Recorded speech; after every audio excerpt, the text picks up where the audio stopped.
A big boiling point topic, especially here in South Carolina, is LGBTQ issues. Gender affirming care for minors, gender identity being taught in schools, elementary schools, as well as biological men playing in women's sports. I think a lot of what I've seen from other candidates, it's become an applause line of sorts in regards of gender identity being taught in schools. Where do you stand in regards of schools teaching that, especially for the younger grades? First of all, I don't think that people who were born biologically male should be playing women's sports women's sports, which are competitive sports, which may lead to a career or to scholarships, etc. If somebody wants to play in a pickup game, that's fine with me. But not in sports where there's consequences to it. My uncle, Ted Kennedy, was the author of Title IX, which finally, forced colleges to give recognition and opportunity to women's sports.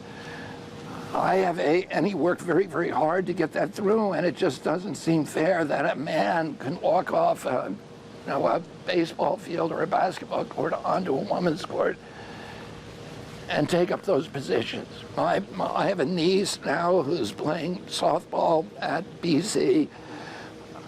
She worked her whole life for that position. She didn't come on ski vacations with my family. She didn't come on summer vacations with the rest of our family because she was practicing baseball, softball all summer.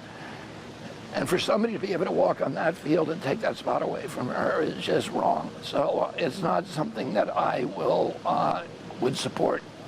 In terms of education in schools, education should be decided by the parents. They should be involved, and I think what happened during the COVID epidemic, or the COVID lockdowns, let me put it that way, is that a lot of parents were, for the first time, watching what their kids were learning at school. And they were looking over their kids' shoulders while they were reading the material, and they became alarmed by some of the things which were contrary to their values. Now, I think anybody who is transgender, people who who've made choices about their lives, should be respected. They shouldn't be shamed. They should not be made second-class citizens, and they shouldn't be made to feel bad about those choices.